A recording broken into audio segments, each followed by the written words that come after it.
Oke.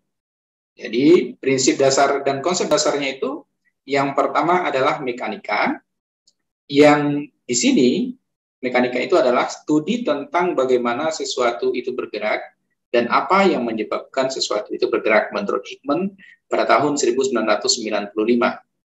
Kemudian yang kedua, prinsip atau konsep dasarnya adalah biomekanika, di mana biomekanika itu adalah studi tentang gerakan yang dihasilkan oleh sistem muskuloskeletal yang didasarkan kepada hukum Newton yang ditemukan oleh Isaac Newton pada tahun 1643 sampai dengan 1727. Ingat ya, yang bergerak di dalam tubuh kita itu adalah sistem muskuloskeletal. Ada yang tahu apa itu sistem muskuloskeletal? Ada 13 sistem di dalam tubuh kita itu ya.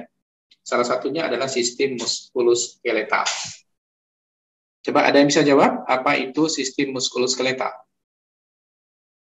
Sistem otot dan rangka, Pak. Iya, sistem otot dan rangka, benar sekali ya. Jadi sistem muskuloskeletal ini adalah sistem otot dan rangka.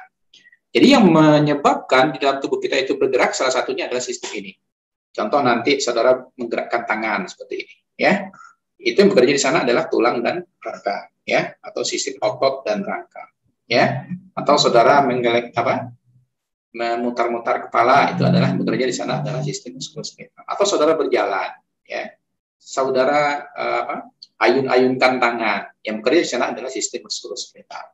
Saudara berlari, saudara jogging dan lain sebagainya, yang bekerja di sana adalah sistem muskuloskeletal. Yang menjadi dasarnya adalah konsep biomekanika. Oke. Kita lanjutkan. Di dalam prinsip dan konsep dasar dari biomekanika itu, kita akan melihat bagaimana suatu benda itu dapat bergerak. Ya. Jadi bagaimana suatu benda itu dapat bergerak. Menurut Aristoteles, ya, kekuatan konstan diperlukan untuk menjaga sesuatu itu tetap bergerak. Ya, maka di dalam fisika SMA, saudara dulu mempelajari ada koefisien gesekan statis dan ada koefisien gesekan dinamis. Koefisien gesekan statis menyebabkan benda diam. Ya, koefisien gesekan dinamis menyebabkan benda bergerak. Ya, nah jadi yang menyebabkan dia itu bergerak, kata Aristoteles, adalah kekuatan konstan. Kekuatan konstan berarti kita memerlukan gaya tertentu. Gaya tertentu inilah yang menyebabkan benda itu bergerak. Ya, maka menurut Aristoteles, kekuatan konstan diperlukan untuk menjaga sesuatu tetap bergerak. Ini artinya apa? Kalau gaya yang diberikan kurang daripada gaya gesekan pada benda, maka benda itu diam. Tetapi apabila gaya dorong yang diberikan lebih besar daripada gaya gesekan benda, maka benda itu akan bergerak. Nah, itu konsep sebenarnya di dalam mekanika itu sendiri.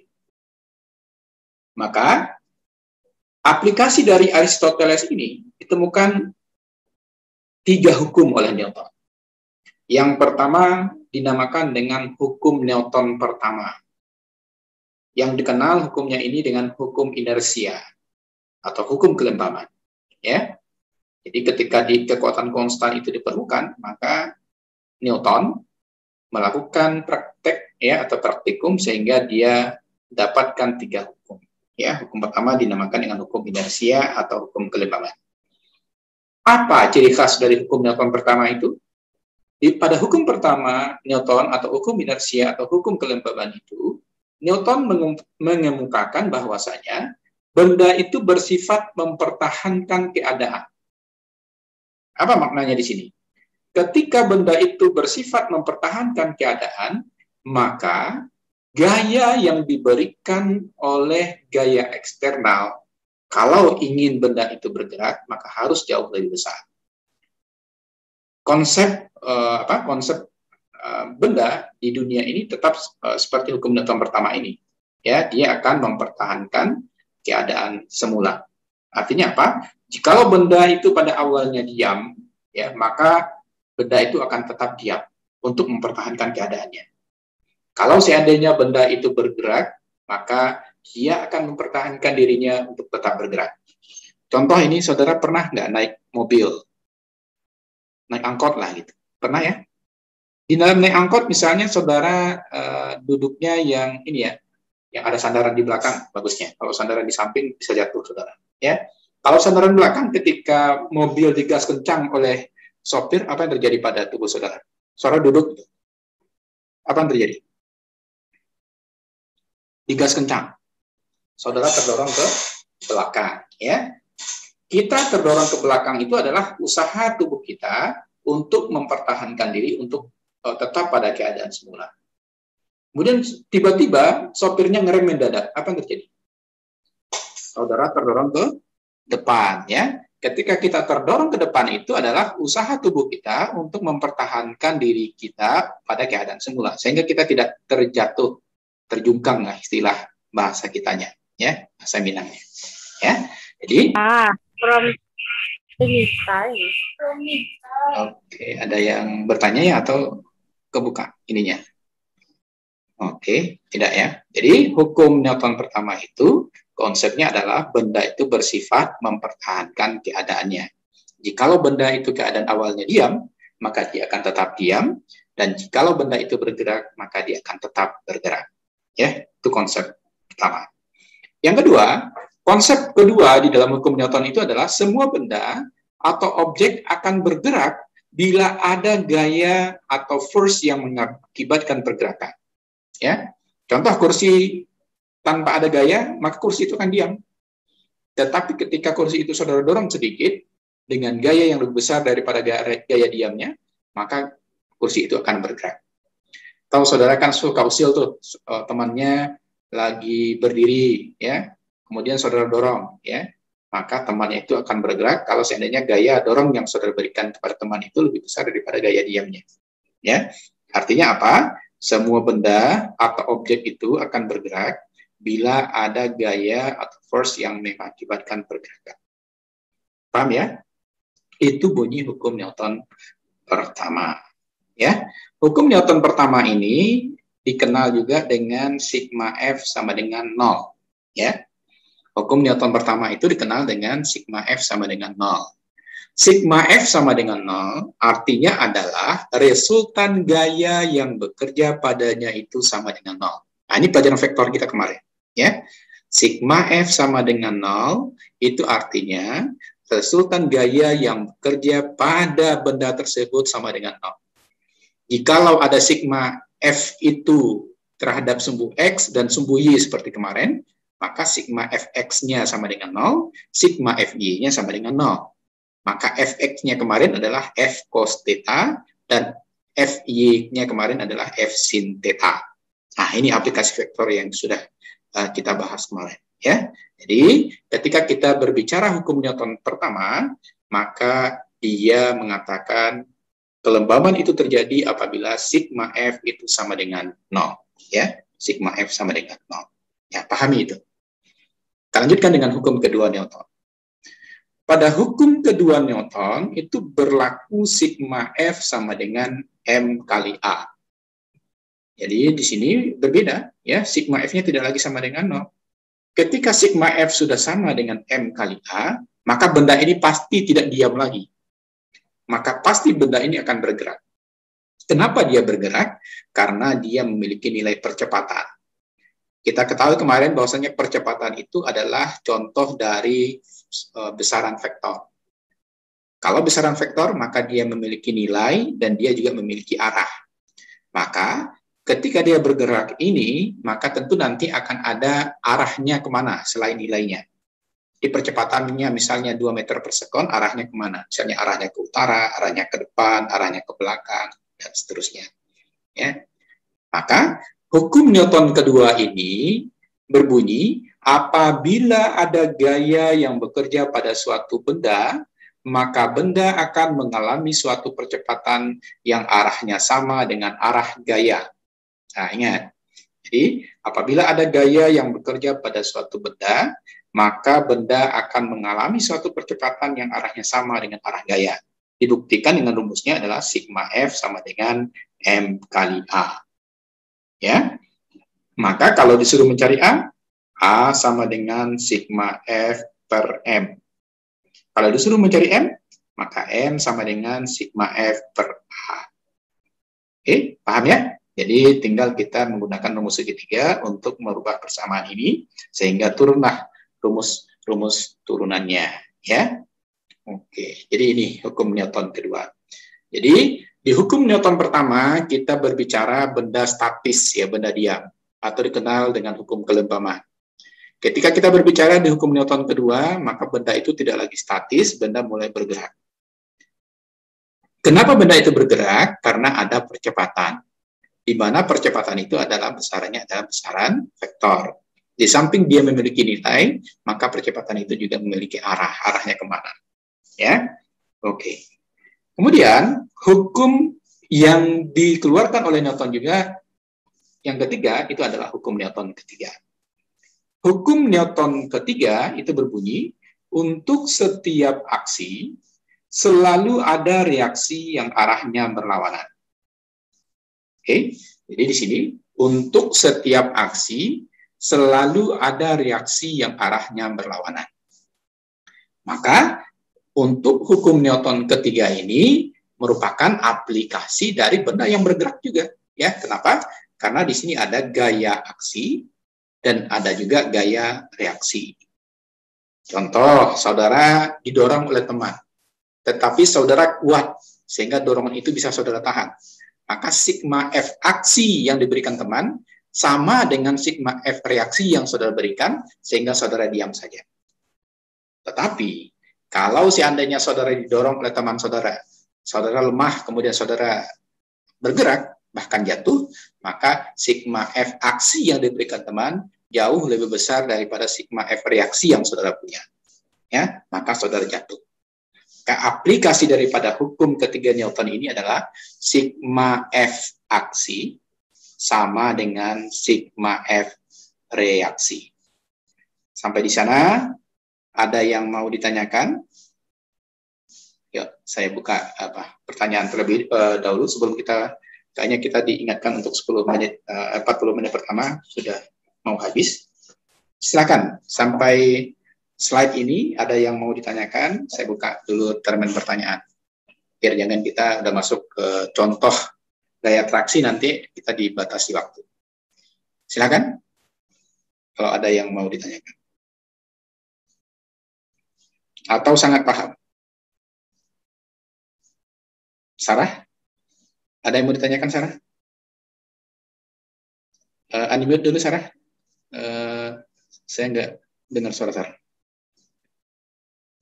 Sarah, ada yang mau ditanyakan? Tidak, Pak. Tidak. Novia? Novia, ada yang mau ditanyakan? Novia sehatnya malahan dia bengong. Novia, ada yang mau ditanyakan? Tidak ada, Pak. Oh, nggak ada. Tidak Fiona? ada, Pak. Berarti paham ya, Novia, ya? Insya Allah paham, Pak. Alhamdulillah. Berarti saya nggak terlalu jelek menerangkan. Fiona? Fiona paham? Insya Allah paham, Pak. Oke. Rezi paham? Insya Allah paham, Pak. Oh, Dela? Dela paham, Dela? Insya Allah paham, Pak. Cecilia? Cecilia paham nggak? Di Tuhan paham, Pak. Alhamdulillah. Kalau Putri, paham nggak? Insya Allah paham, Pak. Ya, berarti kita, ya kalau sudah paham, berarti saya bolehlah lanjut ya. Walaupun ini kita sudah ada warning ini, katanya 40 menit pertama sudah mau saya. Oke, nggak apa-apa. Kita lihat sampai di mana dia habisnya ya. Jadi kita sudah mengenal yang pertama sigma F sama dengan 0 ya, sigma F sama dengan 0. Yang kedua sigma F sama dengan M kali A, dan yang ketiga sigma F aksi sama dengan sigma F reaksi, arahnya berlawanan. Jadi cara menulisnya sigma F aksi sama dengan sigma F reaksi, arahnya berlawanan. Jadi tanda minusnya saudara bikin di bagian terakhir ya. Bagian minus seperti yang kita sudah belajar di vektor kemarin itu menandakan arah ya. Kalau seandainya ada vektor A, kemudian dibalik ke vektor B, maka A sama dengan minus B. Vektor A sama dengan minus B. Artinya sebenarnya nilainya sama, arahnya saja yang berlawanan. Seperti itu. Sama dengan aplikasi untuk hukum Newton ketiga ini. Sigma F sama dengan sigma F aksi sama dengan sigma F reaksi, arahnya berlawanan. Begitu. Oke, kita lanjutkan. Prinsip dan konsep dasar pada hukum biomekanika ini, ya seperti yang sudah juga kita bahas di awal, adalah massa. Massa ini adalah besaran skalar. Massa itu adalah jumlah unsur suatu objek. Satuannya kilogram dan besarannya adalah skalar. Kemudian berat. Berat itu adalah jumlah unsur suatu objek yang dipengaruhi oleh gaya tarik bumi atau gravitasi. Maka kita kenal W itu sama dengan M kali G. Ya. W itu sama dengan M kali G. M-nya adalah kilogram, G-nya adalah meter per sekon kuadrat. Sehingga satuan W itu adalah kilogram meter per sekon kuadrat yang sama dengan Newton. Ya, ingat lupa ini kuadratnya, ms kuadrat ya, sama dengan Newton. Dan berat ini adalah besaran vektor. Oke ya. Jadi ini yang sudah kita pelajari juga kemarin di di vektor kemarin. Selanjutnya, prinsip dan konsep dasar yang kita temui di dalam biomekanika itu selanjutnya adalah gaya gravitasi. Gaya gravitasi di sini adalah gaya tarik bumi terhadap suatu benda. Yang ini merupakan suatu kesepakatan ya, nilainya itu sebenarnya 9,8 kali 9,8 kali meter per sekon kuadrat. Yang biasa kita dekati dengan nilai 10 ya, biar gampang. Ya. Kemudian pengaruh gaya gravitasi terhadap tubuh manusia. Ini yang penting juga. Kita mengenal berat badan, ya. Kemudian kita juga mengenal ada istilah varises. Ada juga edema tungkai. Edema ini bengkak, ya. Udem, ya. Udem pada tungkai, ya. Ini adalah pengaruh-pengaruh gaya gravitasi itu pada tubuh manusia. Berat badan, kita lihat. Coba saudara bandingkan. Orang yang tinggal di pegunungan sama orang yang tinggal di pesisir pantai. Ini kemarin saya lihat data saudara itu banyak juga yang tinggal di pesisir pantai ya, terutama di pesisir selatan ya. Kalau saudara lihat tubuh orang, ukuran size tubuh orang, mana yang lebih besar, yang tinggal di pantai atau yang tinggal di pegunungan? Ayo. Putri? Di gunung, Pak. Di gunung lebih besar, ya. Ada yang punya jawaban lain?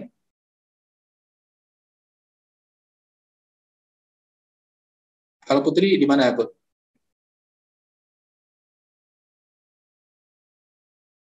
Kalau Putri asli mana?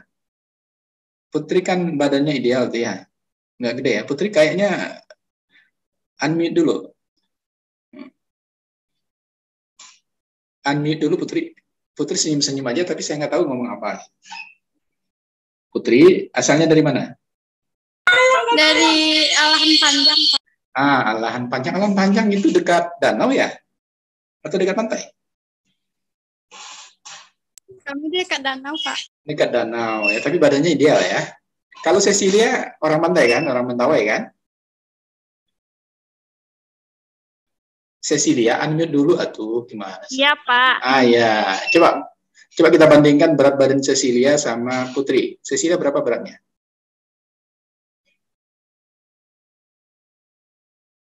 Ayo, beratnya 43 berapa? Kilo, Pak. 43. Putri berapa, Bu? Putri 25 ya? 41. Berapa Putri beratnya? 41. 41. Saya kira 25 kilo. Oke, ya. 43, 41 berarti nggak jauh beda ya. Berat. Coba yang nggak enak juga ya. Yang paling berat di lokalnya siapa? Yang badannya gede gitu. Siapa? Tapi kayaknya badan saudara tuh ideal semua ya. Nah, kalau Putri berapa tingginya, Put? Kalau 41, saudara bisa mencari berapa berat ideal? Berat ideal, tahu cara mencarinya? Tinggi nilam 150, Pak. 150/1. Ya, harus naik dikit lagi ya. Jadi untuk mencari berat ideal itu adalah tinggi badan kurang berat badan kali 10% dari berat badan ya. Jadi agak kurang lah dikit. Kalau Cecilia berapa tingginya? 153. 153. Udah hampir dikit lagi ya. Coba ini saya ingin membandingkan sebenarnya ini. Sebenarnya saya udah pernah riset juga sebelumnya. Orang yang tinggal di Bukit, ada yang tinggal di Bukit Tinggi? Asli Bukit Tinggi Alan Panjang, ya boleh lah sebenarnya ya. Tapi sayangnya Putri Nilam Sari ini badannya mungil gitu, jadi nggak bisa jadi contoh gitu ya. Ya, karena memang ini ya, karena memang hasil riset saya itu memang orang yang tinggal di pegunungan itu berat badannya jauh lebih berat dibandingkan orang yang tinggal di pesisir pantai. Jawabannya memang ini ya, adanya pengaruh gaya gravitasi ini. Ya, saya lihat tubuh saudara ya nggak gede-gede semua ya, jadi nggak ada yang bisa saya jadikan contoh ini. Ya, oke lah, saya nggak ambil contoh di lokal saudara ya. Saya ambil contoh secara umum saja ya. Orang yang tinggal di pesisir pantai itu biasanya berat badannya jarang untuk melebihi berat badannya itu melebihi berat badan ideal. Kenapa? Ada di sana gaya gravitasi bumi yang menarik ya berat badannya itu ke bawah ya. Sehingga walaupun dia makannya banyak ya atau konsumsi yang lain-lainnya banyak, tapi badannya tetap kecil. Karena gaya gravitasi bumi itu besar. Gaya gravitasi bumi itu menarik ya beberapa bagian molekul dalam tubuhnya itu sehingga berat badannya susah untuk mencapai berat badan yang abnormal atau di atas ideal. Ya. Berbeda dengan orang yang tinggal di pegunungan. Orang yang tinggal di bukit atau di pegunungan itu gaya gravitasi bumi itu sudah mulai berkurang. Ya, sehingga berat badannya itu tidak bisa ditarik lagi oleh gaya gravitasi bumi. Sehingga banyak ya, kalau kebetulan kan saya tinggal di Bukit Tinggi sekarang. Ya, ibu-ibu di sana, apalagi nenek-nenek di sana yang overweight. Ya, kenapa? Karena memang